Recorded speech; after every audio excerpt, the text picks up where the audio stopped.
नमस्कार मित्रांनो, आज आपण सायलॅबचं एक introductory session introduction to Scilab पाहणार आहोत. हे एक ओपन सोर्स सॉफ्टवेअर आहे ज्याचा उपयोग मॅथमॅटिकल कॅल्क्युलेशन, सिम्युलेशन आणि डाटा एनालिसिस साठी केला जातो. चला तर मग आज सुरुवात करूया. Overview of Scilab. सायलॅब हे एक पॉवरफुल ओपन सोर्स सॉफ्टवेअर आहे ज्याचा उपयोग वेगवेगळ्या कॅल्क्युलेशन आणि सिम्युलेशन साठी केला जातो. सगळ्यात खास म्हणजे हे मॅटलॅबला एक पर्याय आहे, ते पण पूर्णपणे फ्री अवेलेबल आहे. हे सॉफ्टवेअर एरोस्पेस, ऑटोमोटिव्ह, डिफेन्स आणि फायनान्स इंडस्ट्रीमध्ये वापरले जाते. ऍप्लिकेशन पाहिजे झाले तर सिग्नल आणि इमेज प्रोसेसिंग मध्ये, fluid dynamics and finite element simulation मध्ये, तसेच डाटा व्हिज्युअलायझेशन मध्ये सायलॅबचा खूप महत्त्वपूर्ण उपयोग होतो. तर सायलॅबचे काही की फीचर खाली दिलेले आहेत. यात powerful computing and visualisation tool आहेत, म्हणजेच कॅल्क्युलेशन सोबत रिझल्ट व्हिज्युअलायझेशन करता येतात. हे क्रॉस प्लॅटफॉर्म आहे, विंडोज, लिनक्स आणि मॅक ओएस वर चालतं. तसेच C++, फॉर्टॉन आणि जावा लायब्ररी बरोबर इंटिग्रेशन करता येतं. मॅटलॅबचा कोडला सायलॅब मध्ये कन्वर्ट करणं सुद्धा याच्या सायलॅब मध्ये सोपं जातं. आता आपण पाहू की सायलॅब इन्स्टॉल कसा करायचा आणि लॉन्च कसा करायचा. तर सायलॅब इन्स्टॉल करण्यासाठी ही जी समोर वेबसाईट दिलेली आहे www.scilab.org, यावर जाऊन .exe हे इन्स्टॉलर डाउनलोड करायचं. इन्स्टॉलर डाउनलोड झाल्याच्या नंतर त्याला इन्स्टॉल करताना लायसन आणि ॲग्रीमेंट ॲक्सेप्ट करा. इन्स्टॉलेशन डिरेक्टरी सिलेक्ट करा आणि शॉर्टकट तयार करायचा असेल तर तो ऑप्शन आहे. तर सिस्टीम नुसार त्याला डिपेंड करायला कमी जास्त वेळ लागतो. तर ऍक्च्युली आपण हे पाहू की आपण हे इन्स्टॉल कसं करायचं. तर पहा, इथं गुगलला जायचं आणि गुगलला गेल्याच्या नंतर इथं सायलॅब हे टाईप करायचं. तर सायलॅब आल्यानंतर पहिल्यांदा जे वेबसाईट येते ती व्यवस्थित पाहिजे, www.scilab.org ही आहे, तर ही ओपन करायची. बाकीच्या वेबसाईट येतात त्याला जायचं नाही. ही एक दुसरी वेबसाईट येते cloud.scilab.in. इथं तुम्ही सायलॅब हे ओपन म्हणजे ऑनलाईन वापरू शकता. मोबाईलवर पण वापरायचं झालं तर सायलॅब ऑन क्लाउडवर वापरता येतं. आता सुरुवातीला काय करायचं, ह्या जी वेबसाईट आहे त्याच्यावर क्लिक करायचं. आता आपल्याला करायचंय सायलॅब डाउनलोड. तिथे वरती ऑप्शन दिसत आहेत, डाउनलोड, सॉफ्टवेअर, ट्युटोरियल, यूज केस. आता मग मी सांगितलं होतं की ऍप्लिकेशन कशा कशा ते, तर इथे यूज केस मध्ये ऍप्लिकेशन दिलेले आहे. पहा, एरोस्पेसला जर ओपन केलं तर हे पुढं पुढं वापरलं आहे ते सांगतात की सेलेस्टियल गोष्टीसाठी हे वापरतात. त्यासाठी सेलेस्टियल लॅब हे मॉड्यूल उपलब्ध आहेत. अशा वेगवेगळ्या ठिकाणी हे वापरतात. फ्लाइट डेटा अनालिसिस साठी हे वापरतात. आता आपल्याला हे डाउनलोड करायचंय. तर डाउनलोड करण्यासाठी कदाचित तिथं कुकीज येत असेल तर कुकी ऍक्सेप्ट करायच्या. आता आपल्याला काय करायचं, डाउनलोड करायचं. मग डाउनलोडवर क्लिक करायचं. डाउनलोडवर क्लिक केल्याच्या नंतर असे हे येतात. आता आपण पाहिलं होतं की ते वेगवेगळ्या सॉफ्टवेअरवर यूज करता येतं. तसं विंडोज 8, 10, 11 ला जर डाउनलोड करायचं असेल तर हे आहे. लिनक्स किंवा GNU वर जर करायचं असेल तर इथं क्लिक करायचं आणि मॅक ओएस वर जर करायचं असेल तर इथं क्लिक करायचं. आणि जर तुमचं विंडोज 8 पेक्षा जुनं असेल किंवा इथं 64 बिटच्या ऐवजी 32 बिट्स असतील तर इथे ओल्डर व्हर्जन आहे की जे इतर सिस्टीम साठी लागत आहेत. इथे गेल्यावर सिस्टीम रिक्वायरमेंटला तर इथं आपल्याला सांगतात की विंडोज 8 64 बिट विंडोज साठी तर कोणत्या कोणत्या गोष्टी आवश्यक असतात. इथं आपण डाउनलोडला जायचं. डाउनलोडला गेल्यावर असा येतो. आता या सायलॅब या जे लेटेस्ट व्हर्जन आहे त्याच्यावर क्लिक करायचं. त्याच्यावर क्लिक केलं की ऑटोमॅटिक इथे डाउनलोडिंग चालू होतं. आता ही डाउनलोडिंग मी ऑलरेडी केलेली आहे. तर हे डाउनलोड झाल्याच्या नंतर हे डाउनलोड फोल्डर मध्ये दिसतं जनरली. मग इथं आपण डाउनलोड फोल्डरला जायचं. डाउनलोड फोल्डरला गेल्याच्या नंतर हे सायलॅब हे डाउनलोड झालेलं आहे. तर हे सायलॅब डाउनलोड झालेले आहे, तर याच्यावर डबल क्लिक करायचं. हे डबल क्लिक केल्याच्या नंतर आपल्याला ते परवानगी मागेल. तर इथं ही अलो करायची. ही अलो केल्याच्या नंतर वेगवेगळ्या परवानगी मागेल ते. तर पहा इथं लँग्वेज चूज करायला ती आपण इंग्लिश चूज करू. त्याच्यानंतर हे आणखी अशा काही परमिशन मागतं. हे लायसन अँड ॲग्रीमेंट आहे ते ॲक्सेप्ट करायचं. नेक्स्ट म्हणायचं. हा आपल्याला डिरेक्टरी दाखवतो की तुमचा प्रोग्राम हा सायलॅब पुढे सेव्ह होणार आहे. त्याच्यानंतर हे कोणत्या इन्स्टॉलेशन करायचं ते दाखवतं. त्याच्यानंतर नेक्स्ट म्हणायचं. त्याच्यानंतर पुन्हा नेक्स्ट म्हणायचं. नंतर इन्स्टॉल म्हणायचं. तर हा प्रोग्राम इन्स्टॉल होणार असा. तर हा इन्स्टॉल व्हायला थोडा वेळ लागू शकतो, पण मी ऑलरेडी इन्स्टॉल केलेला आहे. पण हे ठीक आहे, असा इन्स्टॉल होईल. आता मी याला कॅन्सल करतो. आता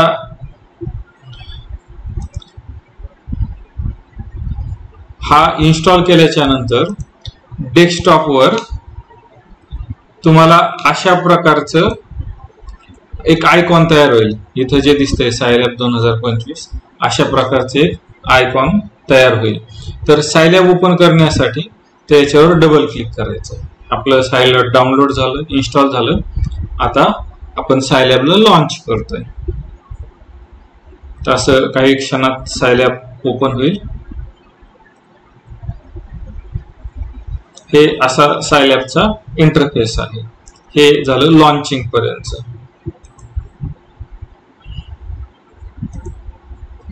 त्यानंतर सायलॅब इन्स्टॉलेशन अँड लॉन्चिंगचं झालं. आता ह्या सायलॅबचं जे एन्व्हायरमेंट आहे त्याची आपण ओळख करून घेऊ. सायलॅब मध्ये दोन मुख्य भाग असतात. एक असतो कन्सोल आणि दुसरा असतो एडिटर. तर हे बाकीचे पण काही विंडोज असतात. For example variable browser, file browser आणि कमांड हिस्ट्री. तर कन्सोल हा कमांड रन करण्यासाठी वापरला जातो. डायरेक्टली कमांड रन करण्यासाठी आउटपुट तिथेच दिसतं लगेच. तसंच एडिटर मध्ये आपण स्क्रिप्ट लिहू शकतो आणि त्याला सेव्ह करू शकतो. व्हेरिएबल ब्राउझर मध्ये सगळे व्हेरिएबल दिसतात आपल्याला. त्याच्यानंतर फाईल ब्राउझर आहे. तर हा फाईल ब्राउझर फोल्डर नेव्हिगेट करण्यासाठी मदत करतो. कमांड हिस्ट्री मध्ये आपण जुन्या कमांड वापरलेल्या त्या रियूज करू शकतो. आता आपण ऍक्च्युअली कसा इंटरफेस दिसतो त्याचं काय काय आहे ते पहा. सुरुवातीला सायलॅब ओपन केल्यावर असा विंडो दिसतो. तर इथं जो पहिल्या ठिकाणी असतो हा जो असतो तो फाईल ब्राउझर असतो आपण पाहिलं. त्याच्यानंतर हा असतो कन्सोल विंडो. दोन महत्वाचे पार्ट त्यातला कन्सोल आणि एडिटर. हा कन्सोल विंडो असतो. हा व्हेरिएबल असतो की जिथं सगळे व्हेरिएबल दिसतात. ही कमांड हिस्ट्री असते की इथं आपण आपल्या जुन्या कमांड यूज करू शकतो. आता जर तुम्हाला एडिटर विंडो ओपन करायचा असेल तर एडिटर विंडो ओपन करण्यासाठी ह्या फाईलच्या खाली हा एक लॉन्च सायनोट नावाचा ऑप्शन दिसतो. या लॉन्च सायनोट वर क्लिक केलं तर असा नवीन एक ओपन पॉपअप टाइप विंडो समोर येतो. हा जो विंडो असतो यालाच म्हणायचं एडिटर.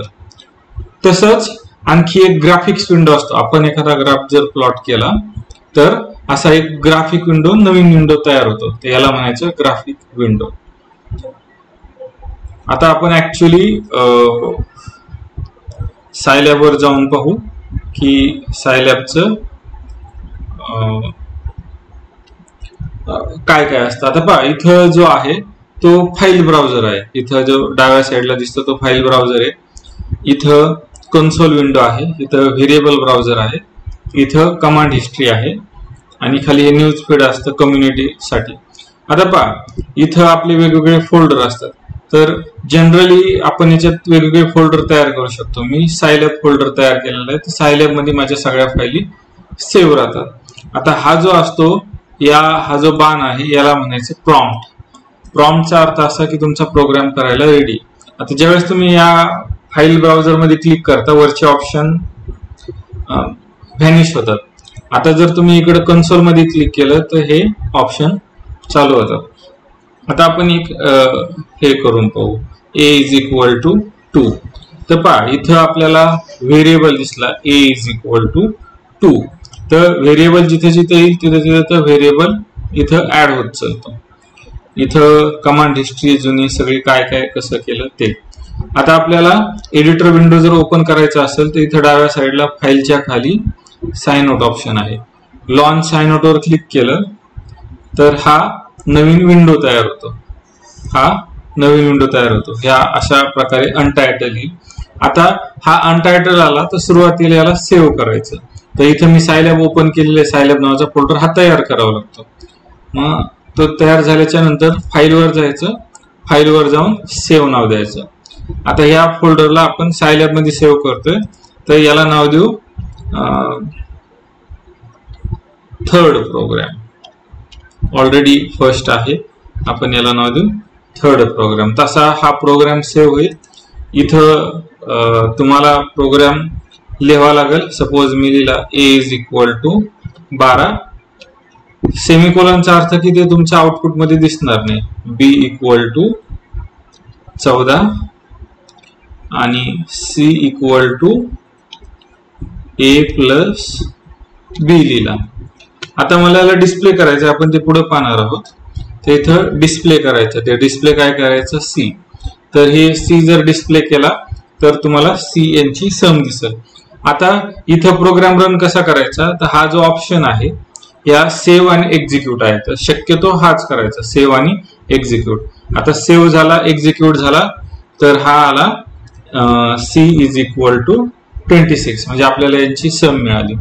आता हे मिनिमाइज केलं तर इथं पहा आपला a व्हेरिएबल होता, आधी 2 होता, नंतर तो आपण नंतर प्रोग्राम रन केल्याच्या नंतर तो 12 घेतला. म्हणजे जुना व्हेरिएबल त्याच्या मेमरीतून इरेज झाला, नवीन व्हेरिएबल आपण प्रोग्राम मध्ये 12 टाकला. b चा 14 आणि c जो आहे ती दोघांची सम. असे व्हेरिएबल इथं दिसतात. अशा प्रकारे आहे. आणि जर तुम्हाला ग्राफिक पाहिजे असेल तर PLT प्लॉट जर पुट केलं तर असा ग्राफिक्स विंडो मिळतो. अशा प्रकारे ग्राफिक्स विंडो मिळतो. ज्यावेळेस ग्राफ प्लॉट करायचे त्यावेळेस हा असा ग्राफिक विंडो आपल्याला येतो. आता पुढचा आहे वर्किंग डिरेक्टरी. तर वर्किंग डिरेक्टरी म्हणजे काय, आपण जिथं काम करतो आपले जे फोल्डर जिथं सेव्ह होतं डिफॉल्ट फोल्डर त्याला म्हणायचं वर्किंग डिरेक्टरी. जिथून आपल्याला आपल्या फाईल सेव्ह करतात. आता पहा आपण जी ही फाईल सेव्ह केली तर ही सायलॅब नावाच्या फोल्डर मध्ये गेली. ही सायलॅब नावाच्या फोल्डर मध्ये गेली. आता आपल्याला ही वर्किंग डिरेक्टरी जर पाहिजे असेल, आपल्याला माहित नसेल हे कुठे, तर त्याच्यासाठी कमांड आहे pwd ओपन ब्रॅकेट. हे एंटर मारलं तर आपण आपली डिरेक्टरी पाहू शकतो की आपण कोणत्या फोल्डर मध्ये काम करतोय. तर सी मध्ये युजर हे सिस्टीमचं नाव, त्याच्यानंतर त्याच्यातलं डॉक्युमेंट नावाचं फोल्डर आणि सायलॅब. तर ह्या pwd कमांडने हे पाहता येतं वर्किंग डिरेक्टरी. त्याच्यानंतर बेसिक मॅथमॅटिकल ऑपरेशन. तर सायलॅब मध्ये बेसिक ऑपरेशन खूप सोपे आहेत. त्याच्यात ऍडिशन युज्युअल ऍडिशनने दाखवली जाते, सबट्रॅक्शननी, मल्टिप्लिकेशन स्टारने दाखवली जाते, डिव्हिजन ही स्लॅशने दाखवली जाते आणि एक्सपोनंट हा कॅरेटने दाखवला जातो. तर हे काही एक्झाम्पल आहेत.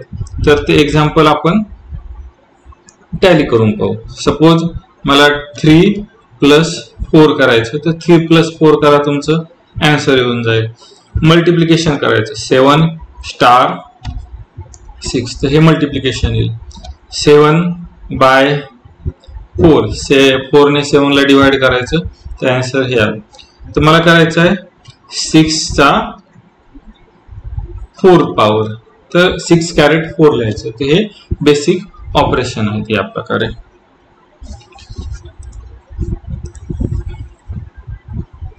त्याच्यानंतर व्हेरिएबल.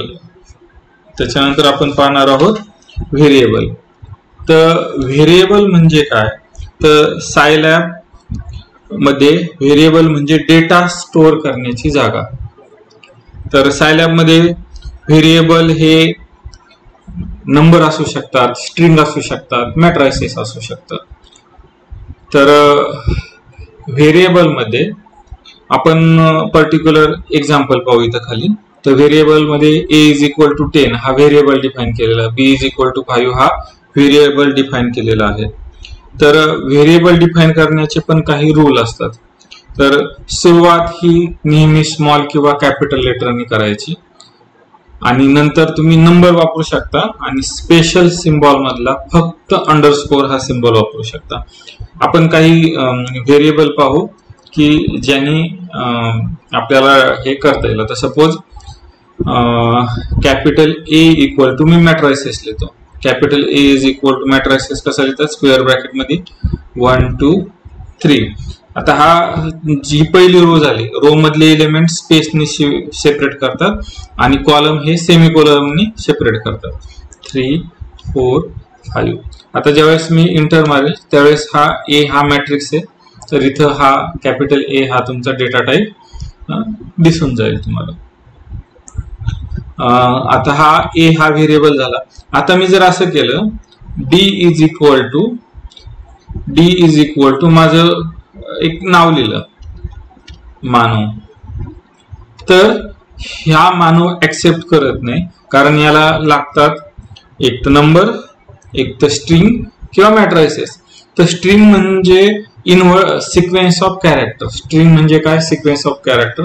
आणि ते देताना कसे देतात, डबल इन्व्हर्टेड किंवा सिंगल इन्व्हर्टेड कॉमा देतात. दोन्ही चालतात, डबल किंवा सिंगल इन्व्हर्टेड कॉमा. आता डी इज इक्वल टू मी जर डबल इन्व्हर्टेड कॉमात मानव लिहिलं आणि इंटर मारलं तर डी हा ऍक्सेप्ट झालेला आहे मानव. तर हे स्ट्रिंग आहे. इथं जर तुम्ही पाहिलं डी हा आपला व्हेरिएबल ती काय झाली, स्ट्रिंग झाली. आणि बाकीचे सगळे प्रकार काय झाले, डबल झाले, फ्लोट नंबर किंवा इंटिजर नंबर. आणि जो मॅट्रिक्स आहे तो डबल झाला, जो ए आहे तो डबल झाला. आता आपण पाहू डेटा टाईप.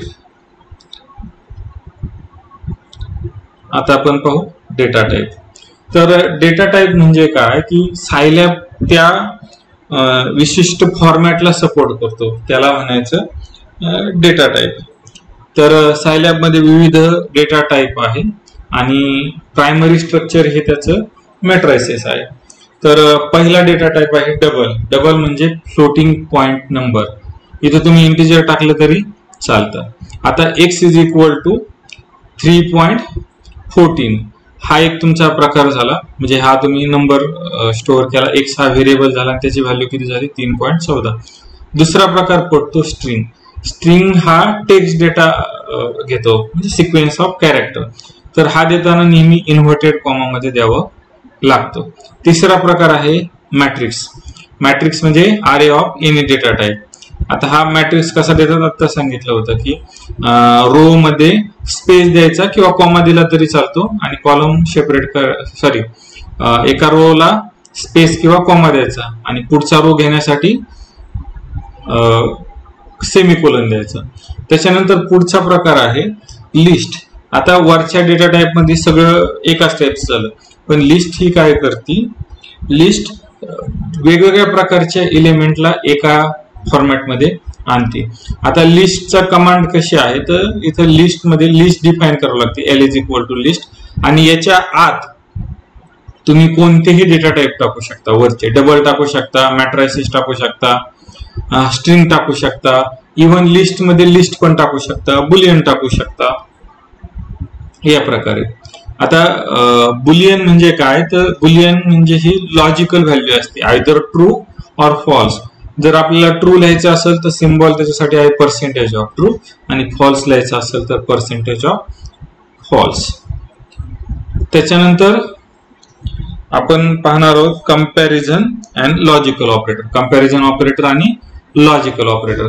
तर कंपॅरिझन ऑपरेटर काय करतात, तर दोन नंबरला कम्पेअर करतात. कंपॅरिझन ऑपरेटर काय करतात, दोन नंबरला कम्पेअर करतात. आता पहिला जो लॉजिकल ऑपरेटर आहे इक्वल, तो ऍक्च्युली दोन नंबर इक्वल आहेत का तो चेक करतो. हा जो दुसरा आहे तो हा नॉट इक्वल टू चा आहे, लेस दॅन आणि ग्रेटर दॅनचा हा नॉट इक्वल टू चा आहे. जर दोन नंबर डिफरंट असतील तर तो ट्रू येईल, आणि जर वेगळे सेम असतील ते फॉल्स येईल. त्याच्यानंतर हा पुढचा लेस दॅनचा सिम्बॉल, ग्रेटर दॅनचा सिम्बॉल, लेस इक्वलचा सिम्बॉल, ग्रेटर इक्वलचा सिम्बॉल. त्याच्यानंतर लॉजिकल ऑपरेटर आहेत हे. तर अँड साठी अँडचा सिम्बॉल, ऑर साठी व्हर्टिकल लाईन आणि नॉट साठी टिल्डा.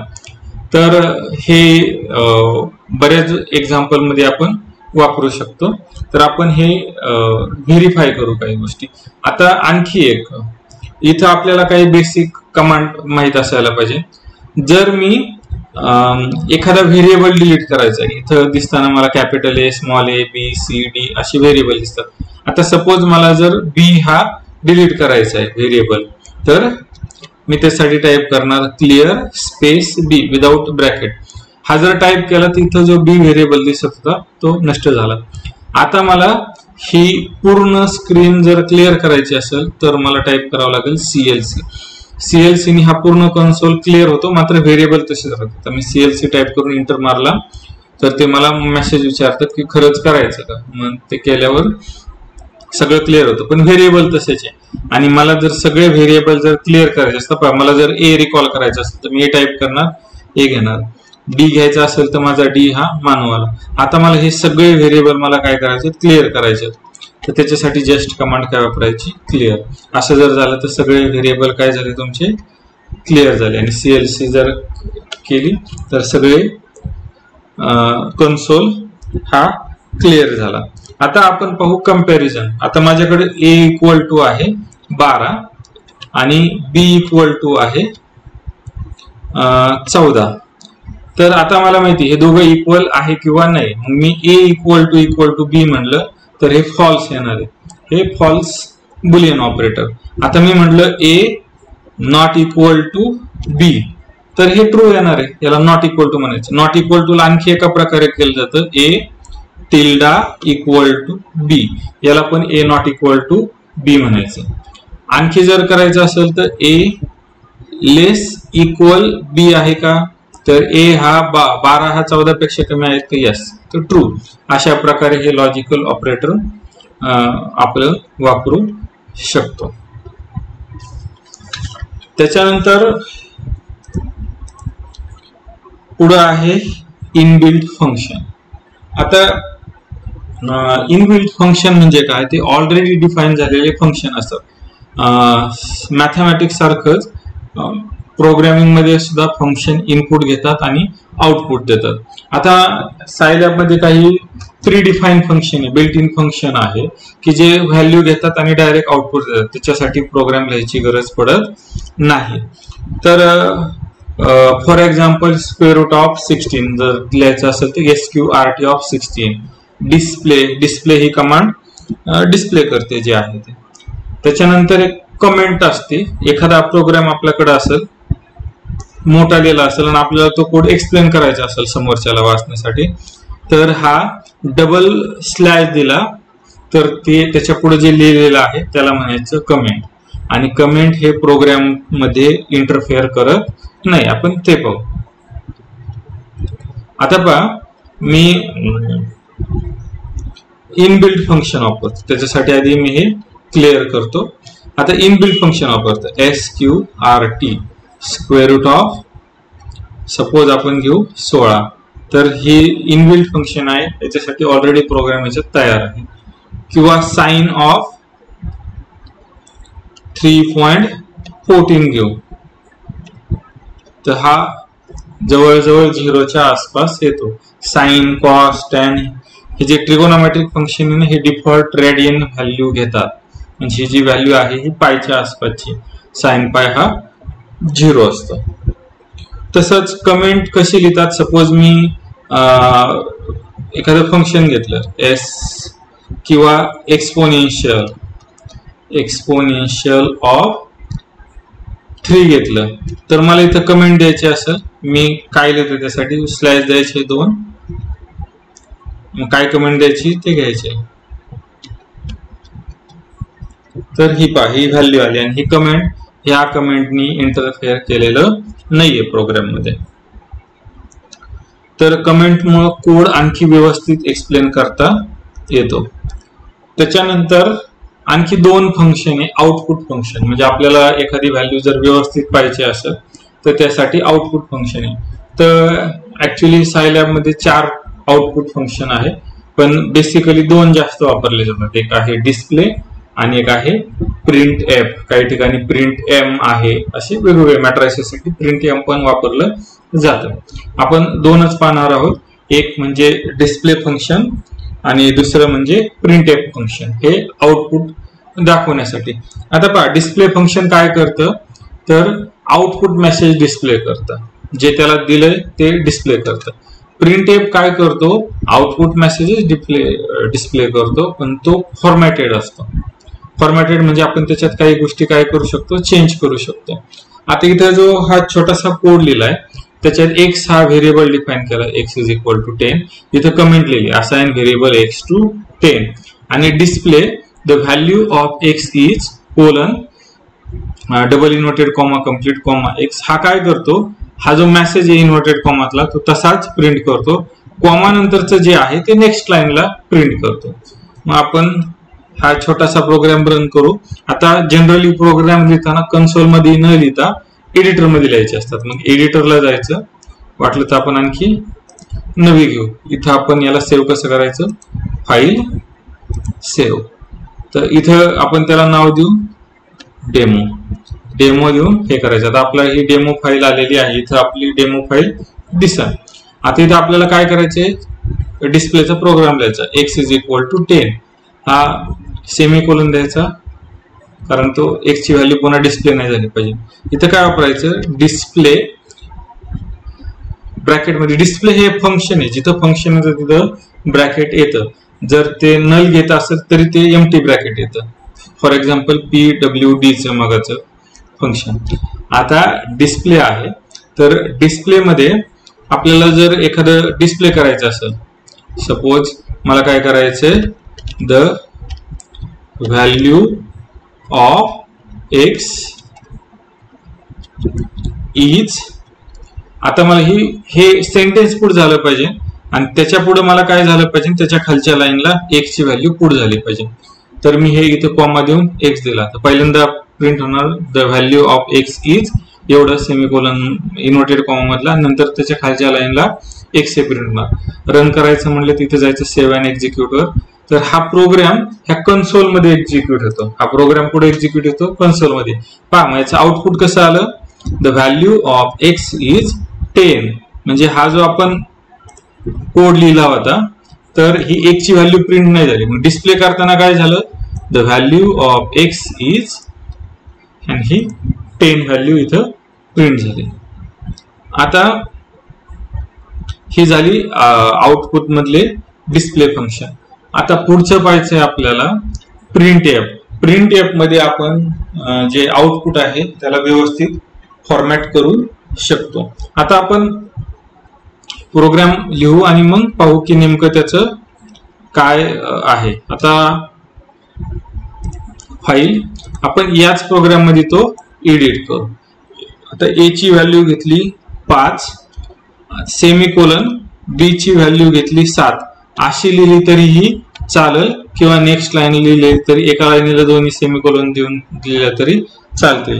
आता मी काय करतो की यांची सम मला डिस्प्ले करायची आहे, पण मला व्यवस्थित पाहिजे. सम ऑफ 5 and 7 इज जे येईल ते. आता पहा मी त्याच्यासाठी कोड काय लिहितो, प्रिंट एफ इन्व्हर्टेड कॉमा मध्ये. आता जे जे लागते ते लिहायचं डबल इन्व्हर्टेड कॉमात. सम ऑफ a ची व्हॅल्यू लिहायची, तिथं a हा इंटिजर आहे त्याच्यामुळे इंटिजर साठी डेसिमल लिहायचा म्हणजे पर्सेंटेज ऑफ d. अँड दुसऱ्या b साठी पण काय करायचं, पर्सेंटेज ऑफ d द्यायचा. इज पुन्हा जी सम येणार आहे त्याच्यासाठी पण काय करायचा, पर्सेंटेज ऑफ d द्यायचा. आणि याच्यानंतर काय करायचं, बॅकस्लॅश n. याचा अर्थ होतो न्यू लाईनला पुढचं जे जाणार आहे ते पुढे जाईल न्यू लाईनला. हे झालं पर्सेंटेज ऑफ डी. आता हे जे पहिला पर्सेंटेज ऑफ डी आहे त्याची व्हॅल्यू इथे द्यायची ए, पुढचा पर्सेंटेज ऑफ डी त्याची व्हॅल्यू इथे द्यायची बी, आणि पुढचा तिसरा जो पर्सेंटेज ऑफ डी आहे त्याची व्हॅल्यू ह्या दोघांची सम आहे, म्हणून इथे देताना काय करायची ए प्लस बी द्यायची. हा आपला प्रोग्राम रेडी झालेला आहे. तर आउटपुट येताना पहा कसं येईल. आउटपुट येताना कसं आलं, the sum of percentage of D, हा जो पर्सेंटेज ऑफ डी आहे त्यांनी हा पहिला घेतला, पहिली व्हॅल्यू म्हणजे ए ची व्हॅल्यू आली इथं. नंतर पर्सेंटेज ऑफ डी म्हणजे या सिक्वेन्सनी बी ची व्हॅल्यू घेतली, बी ची व्हॅल्यू 7 इथं आली. इज पर्सेंटेज ऑफ डी पुढचा म्हणजे 3 नंबरचा तो काय आहे ए प्लस बी, आणि न्यू लाईन म्हणजे हे पुढचा प्रॉम्प्ट हा न्यू लाईनला गेला. प्रोग्राम जरा व्यवस्थित दिसतो. आता जर एखादा म्हणजे मला फ्रॅक्शन पाहिजे असेल तर इथं काय करता येतं, सपोज 0.67 असेल तर फ्रॅक्शन पाहिजे असेल तर याला काय करावं लागतं, पर्सेंटेज ऑफ एफ, आणि आउटपुट पण येणार कशात येणार आहे, पर्सेंटेज ऑफ एफ. आता रन केलं तर पहा प्रोग्राम रन केला तर आलं सम ऑफ 5.6700 and 7 is 12.6700. तर हे असे आपण डिस्प्ले आणि प्रिंटएफ फंक्शन पाहिलेले आहेत. आता पाहू इनपुट फंक्शन. डिस्प्ले फंक्शन आणि प्रिंटएफ फंक्शन आपल्याला आउटपुट देतं. आता इनपुट फंक्शन काय करतं, युजर कडून इनपुट फंक्शन इनपुट घेतं. तर त्याच्यासाठी याचा वापर होतो. याचा वापर म्हणजे प्रोग्राम मध्ये आपल्याला सतत एडिट करावं लागत नाही, फक्त ते युजरला इनपुट विचारतं, युजरने वेगवेगळे इनपुट दिले तर ते त्याप्रमाणे आन्सर कॅल्क्युलेट करतं. त्याचं बेसिक स्ट्रक्चर असं असतं. तर इथं इनपुट नावाचं फंक्शन असतं आणि त्याला ब्रॅकेट असतं. आता ब्रॅकेट मध्ये काय असतं, तर ब्रॅकेट मध्ये तुम्हाला काय मेसेज टाईप करायचा आहे समोरच्याला दिसण्यासाठी तो द्यायचा. आणि जर तुम्हाला इनपुट हे इंटिजर पाहिजे असेल किंवा फ्लोट पाहिजे असेल तर त्याला स्पेसिफाय करायची गरज नाही. तुम्हाला जर स्ट्रिंग पाहिजे असेल तर तुम्हाला ते स्पेसिफाय करावं लागतं. आता हा जो प्रोग्राम आहे हा काय करणार, व्हेरिएबल दिले, जे इनपुट दिले त्याला नेम हे व्हेरिएबल नाव दिले. मग हा काय करणार, हा मेसेज डिस्प्ले करणार इंटर युअर नेम. मग इथे टाकताना आपल्याला जे टाकावं लागणार ते लेटर टाकावं लागणार, कारण इथे स्पेसिफाय केलेलं आहे. इथं काय टाकायची, स्ट्रिंग टाकायची. यानंतर पुढचा प्रोग्राम रन होणार, डिस्प्ले हॅलो आणि प्लस नेम म्हणजे हॅलोच्या पुढे लगेच नेम येणार. कॉमा देऊन नेम जर लिहिलं तर ते खालच्या लाईनला जाणार. इथं काय होणार, हॅलो आणि हॅलोला अटॅच होऊन नेम येणार. तर आपण ते प्रोग्रामद्वारे पाहू. साइन आउट पाहिजे असेल तर इथं आता पहा प्रोग्राम कसा आहे, तर नेम इक्वल टू इनपुट नावाचं फंक्शन आहे. फंक्शन आलं की ब्रॅकेट आलं. मग इथं डबल इन्व्हर्टेड कॉमा किंवा सिंगल इन्व्हर्टेड कॉमा दोघंही चालतं. इंटर युअर नेम कोलन दिला आणि स्पेस दिला तर हे तुम्हाला डिस्प्ले होईल. आणि त्याच्यानंतर तुम्हाला स्पेसिफाय करायचंय की तुम्हाला काय एंटर करायचं. मग मला काय करायचंय, स्ट्रिंग. इथं कॅपिटल स्मॉल हे व्यवस्थित लक्षात ठेवणं गरजेचं आहे. हे झालं तुमचं इनपुट. आता तुम्हाला काय पाहिजे, डिस्प्ले. डिस्प्ले याच्या ब्रॅकेटमध्ये तुम्हाला हॅलो पाहिजे, म्हणजे प्रत्येक वेळेस काय प्रिंट झालं पाहिजे, हॅलो आणि स्पेस. त्याच्यानंतर तुम्हाला जे प्रिंट करायचे ते तुमचं नेम असणार, व्हेरिएबल जे असाइन केलेलं आहे, मग प्लस नेम. आता हा जर प्रोग्राम रन केला तर हा प्रोग्राम रन करण्याच्या आधी मी हे सगळं क्लिअर करतो. आता हा जो प्रोग्राम रन केला मी, तर इथं मला इनपुट विचारेल की तुमचं नाव लिहा. सपोज मी नाव लिहिलं मानव, तर ज्यावेळेस मी इंटर प्रेस करल त्यावेळेस येईल हॅलो मानव. आता या प्रोग्रामने काय केलं, युजर कडून इनपुट घेतलं मानव, इथे ते विचारलंय हॅलो आणि ते प्रिंट केलं हॅलो, कॉमा देऊन इथे स्पेस आहे तो स्पेस घेतला आणि मानव लिहिलं. अशा प्रकारे जर तुम्हाला इथे स्ट्रिंग इनपुट द्यायचे असेल तर इथे तुम्हाला स्ट्रिंग स्पेसिफाय करावं लागेल. आणि जर तुम्हाला इथं इनपुट हे जर नंबर द्यायचा असेल तर इथं गरज नाही. आता पहा फॉर एक्झाम्पल आपण काय करू, एज करू. Age is equal to input. आता तुम्ही एज टाकताना हा नंबर टाकणार आहे, त्याच्यामुळे हे स्पेसिफाय करायची गरज नाही. Enter your age. आता डिस्प्ले पहा, हे एज इथं AGE स्मॉल आहे, इथं पण आपल्याला काय लिहावं लागणार आहे AGE. म्हणजे इथं काय मेसेज टाकावं लागणार आहे your age is, your age is. आता पहा, हा मेसेज जर मी प्रिंट केला तर मला विचारतील युअर एज इज. मी म्हटलं की 25. ज्यावेळेस मी 25 इनपुट करल, your age is,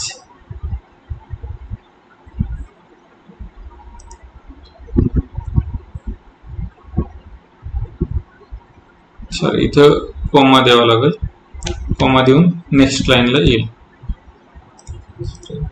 inter your age 24 print केलं तर युअर एज इज 24. अशा प्रकारे हे आपण इनपुट फंक्शनचा वापर करू शकतो.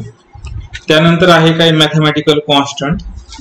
तर मॅथमॅटिकल कॉन्स्टंट मध्ये पाय, जर तुम्हाला पाय व्हॅल्यू जर पाहिजे असेल तर पर्सेंटेज ऑफ पाय टाका, तर पायची व्हॅल्यू निघेल. पर्सेंटेज ऑफ ई टाकली तर आयलर नंबर ई निघेल. इन्फिनिटी पाहिजे असेल तर percentage of infinity minus infinity. हे डेरिव्हेटिव्ह आणि इंटिग्रेशन मध्ये गरजेचे आहेत. त्याच्यानंतर नॉट नंबर म्हणण्यासाठी पर्सेंटेज ऑफ NaN एप्सिलॉन साठी. मशीन एप्सिलॉन म्हणजे फार स्मॉल व्हॅल्यू आहे. आपण हे याच्यातच पाहू, पर्सेंटेज ऑफ पाय. तर पर्सेंटेज ऑफ पाय म्हणजे पायची व्हॅल्यू.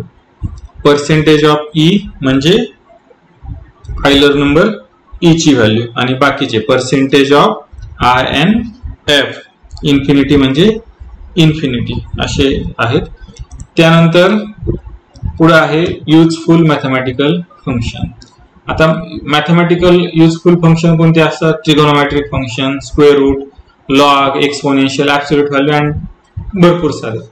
तर आपण सुरुवातीला ट्रिगोनोमेट्रिक फंक्शन पाहू. तर sine x, cos x, tan x हे डायरेक्ट याला अशाच प्रकारे नाव आहेत. मात्र हे जे इनपुट ऍक्सेप्ट करतं तर ते रेडियन मध्ये करतं. तुम्हाला जर डिग्री काढायचं असेल तर डिग्रीचं कन्व्हर्जन तुम्हाला रेडियनला करावं लागेल आणि ते रेडियनला केल्याच्या नंतर तुम्ही ते काढू शकता.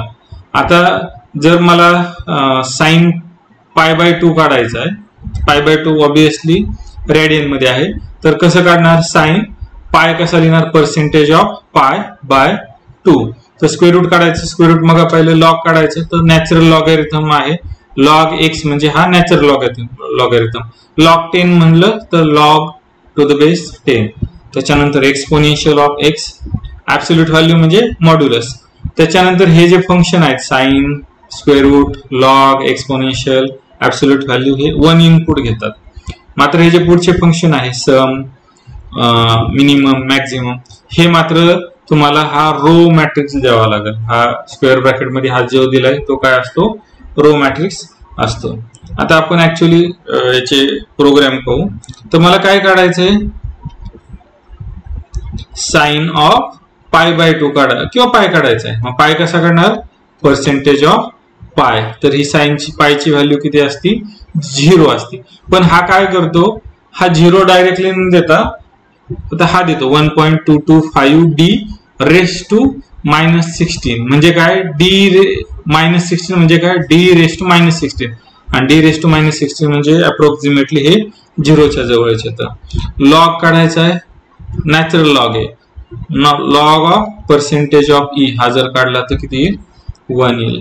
लॉग ऑफ 12 काढला त्याची व्हॅल्यू या प्रकारे येईल. आणखी सम, मिनिमम, मॅक्झिमम. आता जर मी असं फंक्शन दिलं सम ऑफ 3 तर हे फक्त एकाच नंबरची काय करेल? ते सम करेल. तर इथं अनेक नंबरची जर सम करायची झाली तर तुम्हाला ते देताना आधी तो रो मॅट्रिक्स डिफाइन करावा लागेल. सपोज मी 4 नंबरची सम करायची, मला 3, 5, 6 आणि 8 या 4 नंबरची काय करायची? सम करायची. मग लिहिताना कसं लिहिणार? SUM sum of x. X हा रो मॅट्रिक्स आहे, तर ह्या सगळ्यांची काय येणार? सम येणार. यातला जर तुम्हाला मॅक्झिमम पाहिजे असेल तर मॅक्झिमम ऑफ एक्स. ह्या एक्स मधला मॅक्झिमम किती आला? 8 आला.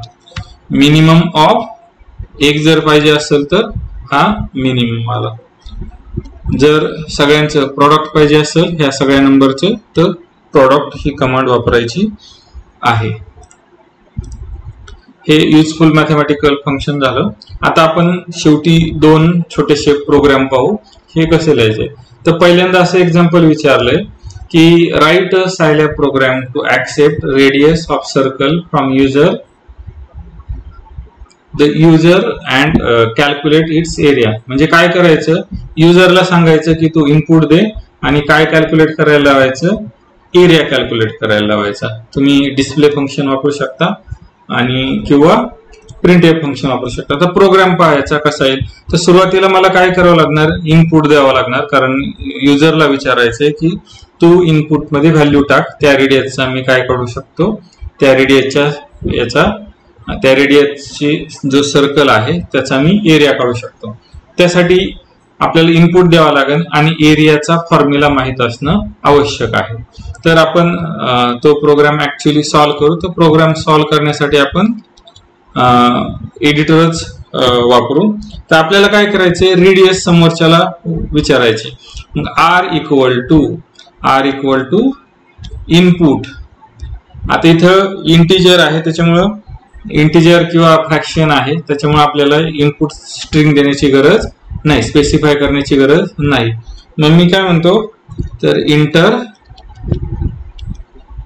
Radius of circle. आता हे जर समोरच्याला मेसेज जाईल की रेडियसची सर्कलची रेडियस एंटर करा, मग तो तिथं ती व्हॅल्यू एंटर करेल आणि हा नंबर एंटर केल्यामुळे ऑटोमॅटिकली ते ऍक्सेप्ट करेल. मग मला एरिया कॅल्क्युलेट करायचा आहे. तर एरियाचा फॉर्म्युला काय आहे, तर एरियाचा फॉर्म्युला आहे पाय आर स्क्वेअर. इथं पाय लिहायचं आहे तर पर्सेंटेज ऑफ पाय, मल्टिप्लाय करायचंय आर ने, तर आधी आर आणि रेस टू 2 म्हणजे हा आपला झाला फॉर्म्युला. आता आपल्याला व्यवस्थित दिसलं पाहिजे ना, त्यासाठी आपण कोणतं फंक्शन वापरू, प्रिंट एफ. आता प्रिंट एफ मध्ये आपल्याला काय करावं लागेल, जे आपल्याला स्टेटमेंट पाहिजे, एरिया ऑफ सर्कल इज. आता आपल्याला एरिया ऑफ सर्कल इज ही जी व्हॅल्यू मिळणार आहे एरियाची, ही कशात मिळणार आहे, फ्रॅक्शन मध्ये मिळणार आहे. ही कशात मिळणार आहे, फ्रॅक्शन मध्ये. आपण डिवाइड करतोय ना पायनी, हे वेगवेगळे कॅल्क्युलेशन करतोय. मग अशा वेळेस काय करायचं, तर प्रिंट एफ दिला त्यावेळेस काय म्हणायचं, पर्सेंटेज ऑफ एफ. ही झाली तुमची व्हॅल्यू. आता काय करायचं, याची व्हॅल्यू स्पेसिफाय करायची. याची व्हॅल्यू काय करायची, स्पेसिफाय. पर्सेंटेज ऑफ एफ म्हणजे काय येणार आहे, एरिया. हा काय येणार आहे, एरिया. हा आपला प्रोग्राम झालेला आहे. आपण हा रन करू. आता इथं आपल्याला काय विचारण, रेडियस विचारण. मी देतो 23. जर 23 दिली तर हा काय सांगतो, the area of circle is 1661.9052. आता जनरली ही जी लेंथ आहे ही भरपूर जास्त होते. जर मला हे फ्रॅक्शन नंबर कमी करायचे असतील तर मला अशा वेळेस काय करावं लागतं, मला किती फ्रॅक्शन पाहिजे ते हे पर्सेंटेज ऑफ एफ च्या आधी द्यायचं. सपोज मला 3 फ्रॅक्शन पाहिजे म्हणजे 0.3f. हा जर केला तर पहा, मी इथं एखादी व्हॅल्यू दिली, सपोज 23 दिली. आता इंटर मारलं तर इथं 3च फ्रॅक्शन आले. जर मला इथं 2 फ्रॅक्शन पाहिजे असेल तर मी इथं 2 देणार. ही व्हॅल्यू काय करणार, रन करणार. आता इथं 23 टाकतो तर व्हॅल्यू बरोबर 2 डिजिटच ऍक्सेप्ट झालेले आहेत. हा पहिला प्रोग्राम. आणि एक छोटासा दुसरा प्रोग्राम करू की write Scilab program to take 2 numbers as input from the user and print their sum using printf function. इथं स्पेशली printf फंक्शन विचारलेलं आहे.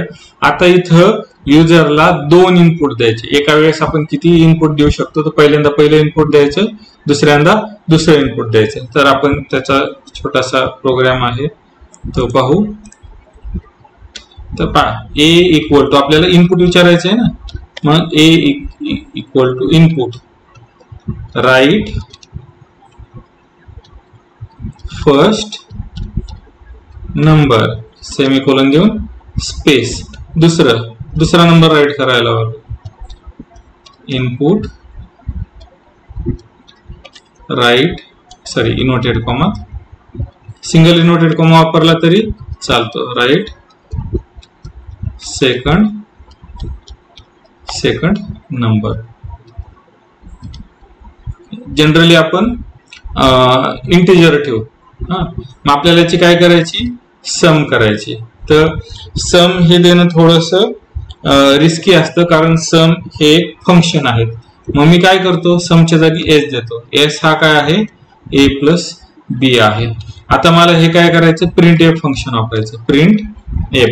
मला हा जर इंटिजरच इनपुट पाहिजे असेल तर मी फक्त काय करणार, इंटिजरच देणार. आता मग मी काय करणार, पर्सेंट, मला ए पण प्रिंट पाहिजे, पर्सेंटेज ऑफ डी. आपण थोड्या वेळ हा प्रोग्राम याच्यासाठी करू, इंटिजर साठी. पुन्हा sorry double inverted comma, percentage of d, परत percentage of d equal to percentage of d. आता पहा हे आपलं झालेलं आहे. तर याच्यात काय द्यायचं, मला व्हॅल्यू डिफाईन करायचा. पहिला पर्सेंटेज ऑफ डी ए चा राहणार आहे, दुसरा बी चा राहणार आहे आणि तिसरा एस चा राहणार आहे. तर अशा प्रकारे हे आपण डिफाईन केलेलं आहे. इथे एकदा आपण स्क्रीन क्लिअर करून घेऊ. आता हा प्रोग्राम रन करू. ऍक्च्युली मी हा प्रोग्राम रन केला तर पहिल्यांदा विचारते राईट फर्स्ट नंबर. सपोज मी लिहिला 12, दुसरा लिहिला -34, सेकंड नंबर. आता ते आपल्याला काय करणार, आउटपुट देणार. 12 प्लस -34 इज इक्वल टू -22. अशा प्रकारे फार इझी आणि सोप्या प्रकारे सायलॅब मध्ये प्रोग्राम करता येतात. तर आपण या सेशन मध्ये सायलॅबचे बेसिक प्रोग्राम पाहिलेले आहेत. तर सायलॅब हे ओपन सोर्स सॉफ्टवेअर असून खूप पॉवरफुल आहे. इंजिनिअरिंग आणि सायंटिफिक कॉम्प्युटिंग साठी जास्त उपयोगाचं आहे. तर व्हिडिओ पाहिल्याबद्दल धन्यवाद.